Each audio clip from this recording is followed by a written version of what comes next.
Very good morning aspirants. आज हम पढ़ेंगे 7 दिसंबर 2024 के करंट अफेयर्स।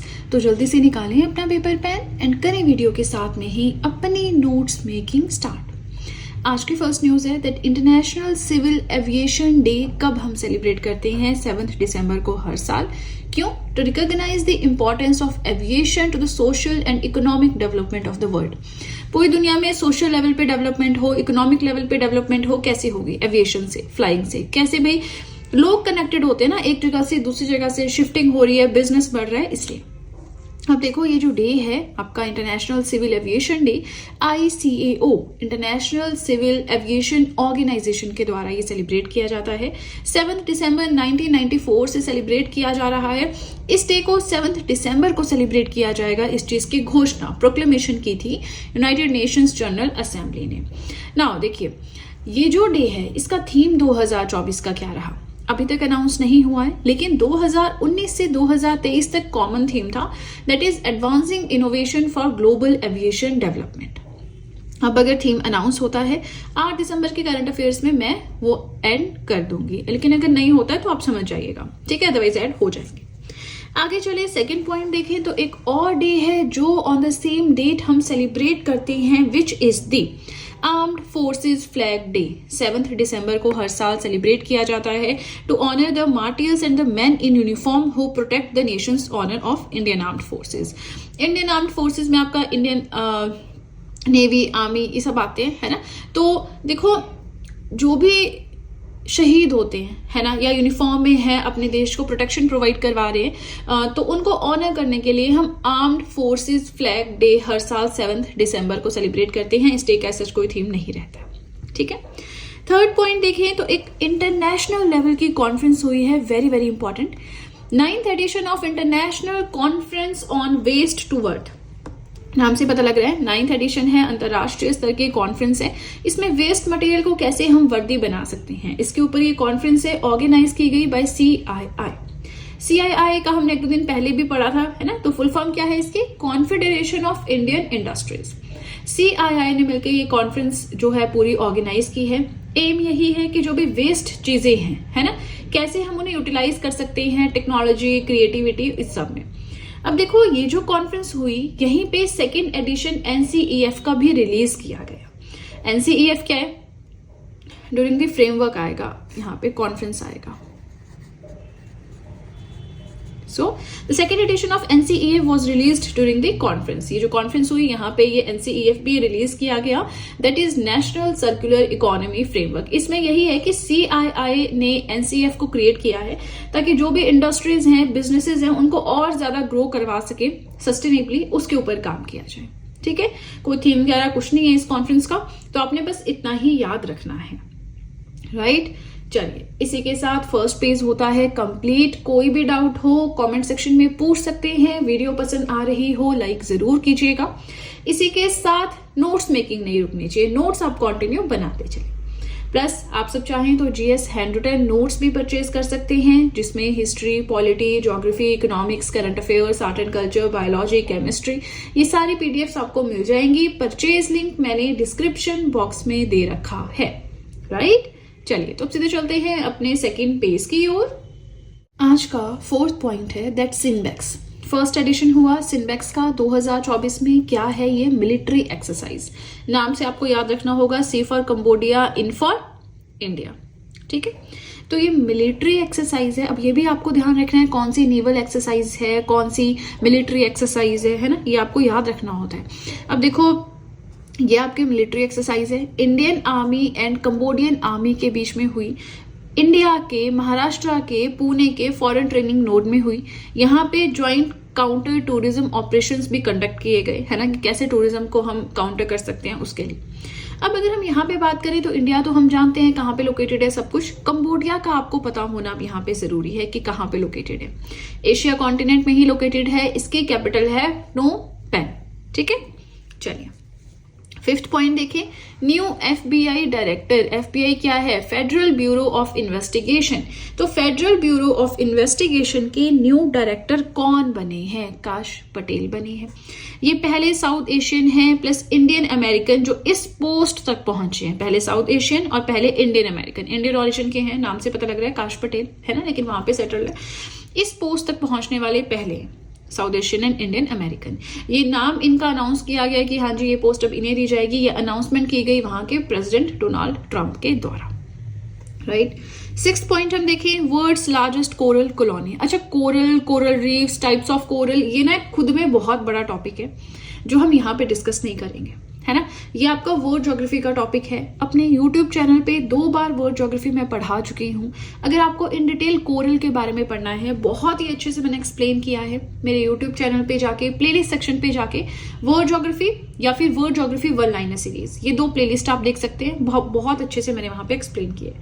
फिलहाल हम न्यूज पे फोकस करते हैं। तो दुनिया की सबसे बड़ी कोरल कॉलोनी रिसेंटली डिस्कवर की गई है सोलोमन आइलैंड्स पे। अब आपके लिए इंपॉर्टेंट हो जाता है कि ये आइलैंड्स कहाँ पे लोकेटेड है। आप देखें, साउथ वेस्ट पैसिफिक ओशन में लोकेटेड है। भाई ओशंस का भी पता होना चाहिए। एक आपका आर्कटिक ओशन है, अटलांटिक ओशन है, इंडियन ओशन है, पैसिफिक ओशन है। ये 4 मेन ओशंस है ना। फिर इसमें भी आगे थोड़े से सीज वगैरह आते हैं बीच बीच में, है ना, तो वो आपने देख लेना है। बट सोलोमन आइलैंड्स कहाँ पे है? पैसिफिक ओशन के साउथ वेस्ट पार्ट में है। आर्किपेलागो इसका मतलब होता है ग्रुप ऑफ आइलैंड, है ना। तो ये 1000 आइलैंड्स के अराउंड आइलैंड्स का ग्रुप है, जिसमें 6 मेन आइलैंड है ना, जो हैबिटेबल है। उसके अलावा 900 छोटे छोटे आइलैंड्स और भी हैं। और यहाँ का टेरेन मोस्टली माउंटेनियस है, कुछ जंगली, जैसे जंगली टाइप इलाका है, पहाड़ है, पेड़ है, इस तरह से, ठीक है। The terrain is mostly mountainous with forest, right. 7th point देखें, 2024 का फाइजर अवार्ड किसे दिया गया? तो ये दिया गया प्रोफेसर प्रोजीत बिहारी मुखर्जी को। ऐसे क्वेश्चंस आते हैं एग्जाम में, है ना। पहले हम इतने डिटेल में अवार्ड्स नहीं पढ़ते थे, लेकिन अब बहुत नए नए अवार्ड्स जैसे दिए तो पहले भी जाते हैं, लेकिन अब हमने उनको स्टडी करना शुरू कर दिया है। क्यों? क्योंकि देखो एग्जाम्स का स्टैंडर्ड बहुत ज्यादा हाई हो गया है ना। करंट अफेयर एक ऐसा पार्ट है जो हर एक एग्जाम में आपको देखने को मिलेगा। एंड काफी एक तरह से कहें काफी अच्छे क्वेश्चन यहाँ से करंट अफेयर से आते हैं इन क्वांटिटी, है ना। डिपेंडिंग अपॉन कौन सा एग्जाम आप दे रहे हैं, तो 12-15-20% क्वेश्चन यहाँ से आएंगे ही आएंगे। कई एग्जाम्स में तो ज्यादा भी आते हैं, 30% तक। तो ध्यान रखना है। कुछ सब्जेक्ट्स हैं आपके बहुत इजी, जैसे करंट अफेयर है आपका, पॉलिटी है आपका, साइंस से भी बेसिक क्वेश्चंस आते हैं। तो आप देखो जिस भी एग्जाम पे आप फोकस कर रहे हैं कि उसका पैटर्न क्या है ना। उसमें कुछ चीजें इजी आती है। अब जैसे हिस्ट्री में क्या है ना, मॉडर्न वाले पार्ट से आप जितना मर्जी पढ़ लो, आप कर ही दोगे वो, है ना। लेकिन ये एंशिएंट मिडिवल का ऐसा है कि इसमें से आप जितना मर्जी पढ़ लो, गारंटी नहीं दे सकते कि एग्जाम में कर पाएंगे, क्योंकि बहुत बहुत डेप्थ में है हर एक चीज, राइट।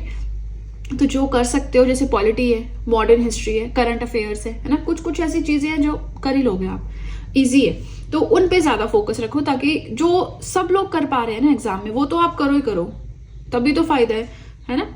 चलिए, आई होप जो मैंने समझाया आपको समझ में आया, मैं अच्छे से एक्सप्लेन कर पा रही हूँ। फिलहाल हम फाइजर अवार्ड की बात कर रहे हैं। 1958 में ये अवार्ड एस्टेब्लिश हुआ। प्रोफेसर प्रोजीत बिहारी मुखर्जी को ये अवार्ड दिया गया, जो कि अशोका यूनिवर्सिटी हरियाणा में है। इनकी एक बुक है brown skins white coats race science in India 1920 से 1966, इस बुक के लिए दिया गया। ये बुक 2023 में पब्लिश की गई by university of Chicago press, right. ये अवार्ड दिया जाता है, ये अवार्ड रिकॉग्नाइज करता है exceptional books on the history of science, right. अब देखिए इसी के साथ सेकंड पेज होता है कंप्लीट। कोई भी डाउट हो कमेंट सेक्शन में पूछ सकते हैं। वीडियो पसंद आ रही हो लाइक जरूर कीजिएगा। इसी के साथ आप सब चाहें तो मुझे इंस्टाग्राम पे फॉलो कर सकते हैं, आप सब चाहें तो मुझे टेलीग्राम अकाउंट पे ज्वाइन कर सकते हैं। इन दोनों चीजों का लिंक मैंने डिस्क्रिप्शन बॉक्स में दे रखा है, राइट। चलिए तो अब सीधे चलते हैं अपने थर्ड और अपने लास्ट पेज की ओर। आज का 8th पॉइंट है दैट इंडियन बैंक के MD एंड CEO कौन बने हैं? विनोद कुमार। इंडियन बैंक एक इंडिया का सरकारी बैंक है। 1907 में इसकी फॉर्मेशन हुई, हेडक्वार्टर्स है चेन्नई में।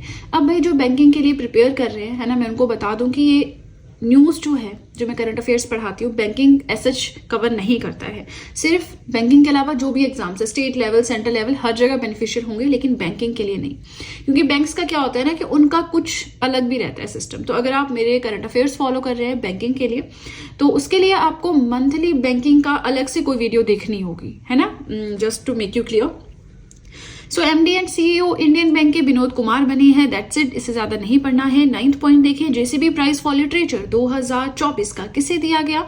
राइटर उपमन्यु चटर्जी को। इनकी जो बुक है Lorenzo searches for the meaning of life, इसके लिए ये अवार्ड, ये जो जेसीबी प्राइज है लिटरेचर के लिए दिया जाता है, एनुअली दिया जाता है by the JCB literature foundation. It aims to increase the prestige of contemporary Indian architecture, है ना। तो ये हम देख सकते हैं। 10th पॉइंट देखें, वर्ल्ड ट्रेड ऑर्गेनाइजेशन के डायरेक्टर जनरल कौन बने हैं? Ngozi Okonjo एविएला। रीअपॉइंटमेंट हुई है, 4 साल का टेन्योर है। इससे पहले डायरेक्टर जनरल ये बनी थी 1 मार्च 2021 को। 21 से 24 तक इनका टेन्योर पूरा हो, फिर से रीअपॉइंट की गई हैं। इसी के साथ ये बनी है पहली वुमेन एंड पहली African to lead the world trade organisation. पहली अफ्रीकन मतलब अफ्रीका कॉन्टिनेंट की, और दूसरा पहली महिला जो इस पोस्ट तक पहुंची है ना, बहुत बड़ी बात है। 11th पॉइंट देखें, एसबीआई फंड्स के एमडी एंड सीईओ कौन बने हैं? नंद किशोर। इससे ज्यादा देखने की जरूरत नहीं है, नाम याद रखो, अपॉइंटमेंट याद रखो, एग्जाम में इतना ही पूछा जाता है। 12th पॉइंट देखें, IOC that is International Olympic Committee. International Olympic Committee के अवार्ड्स दिए गए। 6th edition of coaches lifetime achievement award Lausanne Switzerland में दिए गए। तो ये जो लाइफ टाइम अचीवमेंट अवार्ड है कोचेस के लिए किसे दिया गया? यूक्रेन के हैं विटाली पेट्रोव, इनको दिया गया। ठीक है, आई होप समझ में आ रहा है। छोटे छोटे पॉइंट्स हैं, फटाफट से हम कवर कर रहे हैं। अब देखो, ये है हमारा आज का लास्ट पॉइंट। इसी के साथ हमारे आज के करंट अफेयर्स होते हैं complete. RBI, reserve bank of India, central bank of India, monetary authority इनके पास है। तो आरबीआई ने रिसेंटली कैंसिल किया है लाइसेंस एक बैंक का। बैंक का नाम है दुर्गा कोऑपरेटिव अर्बन बैंक। अब इसके ये बैंकिंग ऑपरेशंस नहीं कर सकता, लाइसेंस कैंसिल किया गया है आरबीआई के द्वारा। ये बैंक कहाँ पे बेस्ड है? विजयवाड़ा, आंध्र प्रदेश बेस्ड ये बैंक है। क्वेश्चन आपका इस तरह से था, ठीक है। अब देखिए, इसी के साथ हमारे आज के करंट अफेयर्स हो गए कंप्लीट। वीडियो पसंद आए लाइक जरूर कीजिएगा, चैनल को जरूर सब्सक्राइब करें, बेल आइकन को प्रेस करें, सो दैट मैं जैसे ही कोई वीडियो अपलोड करूं सबसे पहले नोटिफिकेशन आपके पास पहुंचे। प्लस जो भी आपके फ्रेंड्स हैं जो भी गवर्नमेंट एग्जाम्स के लिए प्रिपेयर कर रहे हैं, उनके साथ भी मेरे चैनल का लिंक जरूर शेयर करें, so that in hand written notes का उन्हें भी कुछ फायदा हो सके। तो चलिए फ्रेंड्स, आज के लिए इतना ही। अब हम मिलेंगे नेक्स्ट वीडियो में। So that's it and see you soon.